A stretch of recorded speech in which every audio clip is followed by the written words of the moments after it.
let's talk about the best food or foods for your eyes. Now, one of the most important structures in your eye is called the retina. Okay. Now, the retina is optical tissue. It's in the back part of the eyeball. It's not just a small part, it makes up the good portion of the back part of your eye. Then we have a smaller section of that that's called the macula. Now, maybe you've heard of the macula as in macular degeneration as you get older, but the macula is a small section of retinal tissue. And macula comes from the Latin word which means spot, and lutea means yellow. So it's like a yellow spot because you have carotenoids in that area, which are, it's kind of like a pigment that is photosensitive. So it responds to light. Now, the retina is like film in your camera. There's a lot of different receptors.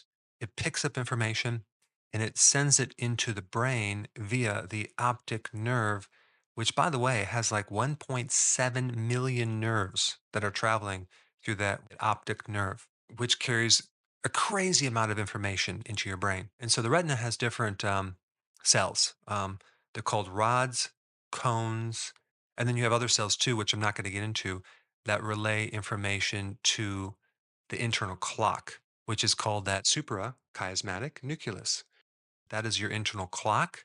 And that clock is regulated by light and darkness via your eyeball. And so you have rods and cones. The rods help you see in kind of dim light, and also they're responsible for the peripheral vision, versus the cones are more central vision and they respond in light and allow you to see finer details. And the retina has like 10 different layers of things going on. So it's a super highly complex tissue. So the most important nutrient for the retina is something called DHA. Okay, that's an omega-3 fatty acid.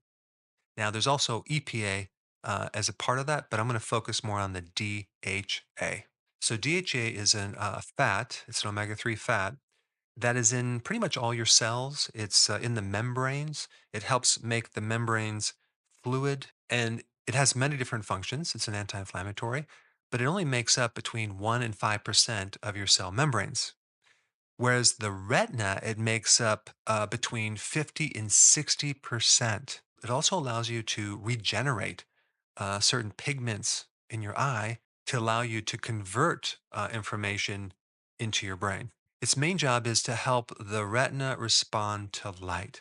It's also very protective against macular degeneration. It's anti inflammatory and it inhibits a negative or pathogenic form of angiogenesis, which is the formation of new blood vessels, because you don't want an overgrowth of extra blood vessels that are going to affect your vision. But DHA is also destroyed by blue light, okay, and UV light, and also omega 6 fatty acids, like all those seed oils and the majority of our foods, also compete for omega 3 DHA.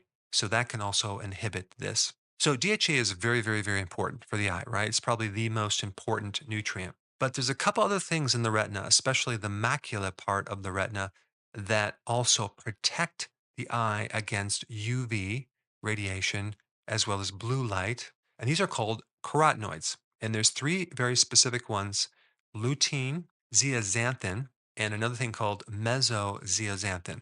And so the two most important nutrients in the eye are DHA and these carotenoids. Now, the question is, what kind of foods make up these important nutrients?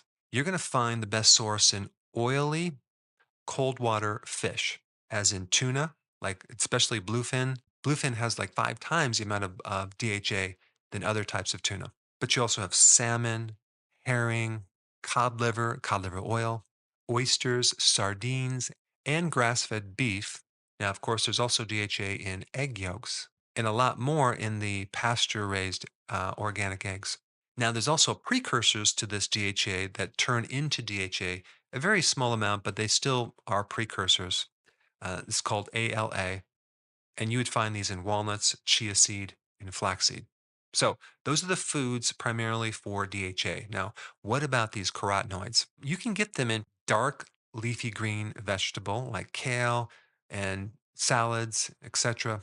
But they're also present in egg yolks, just as DHA is present in egg yolks. And you can find these carotenoids in grass-fed beef. I participated in a study that evaluated grass-fed beef versus grain-fed beef. And apparently my cows had 3 times the amount of phytonutrients than other farms in the United States, probably because of the mixture of plants that my cows can eat. They don't just eat a specific type of grass. There's all sorts of weeds that they eat.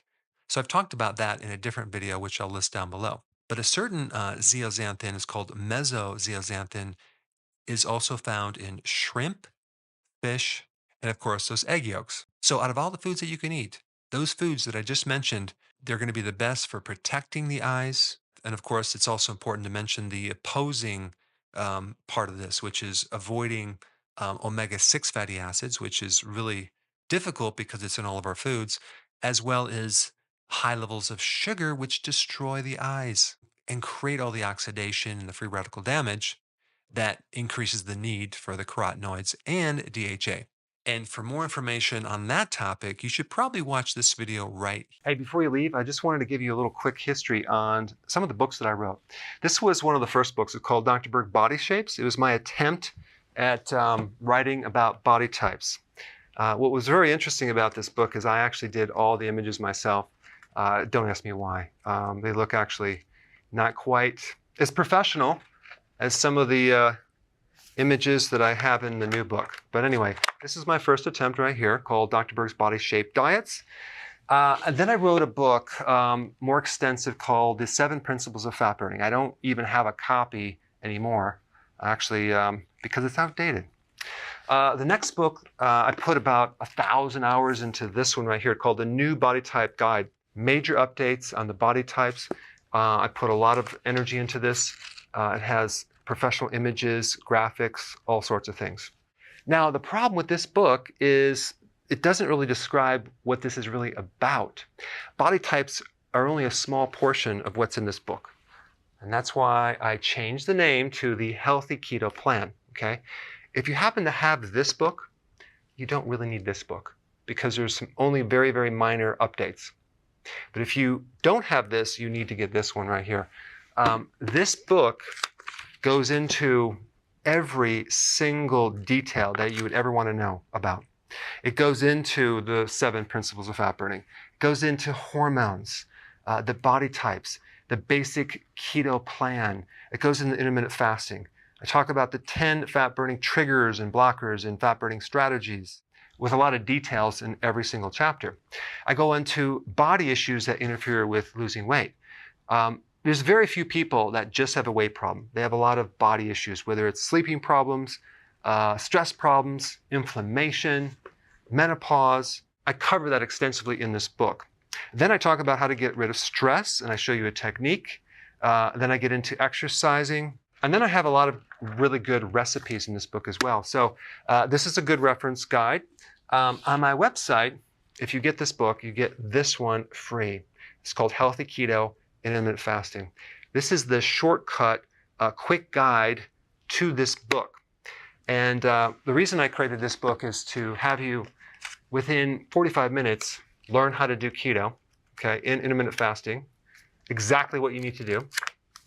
Then you can fill in the blanks with this book right here. So right now I'm doing a special. If you get this book, you get this one totally free, or you can go to Amazon and get these individually. So I just want to clarify the difference between this book and this updated one right here. If you don't have this, you need to get this right here. That way you can get the exact correct information to do it healthily.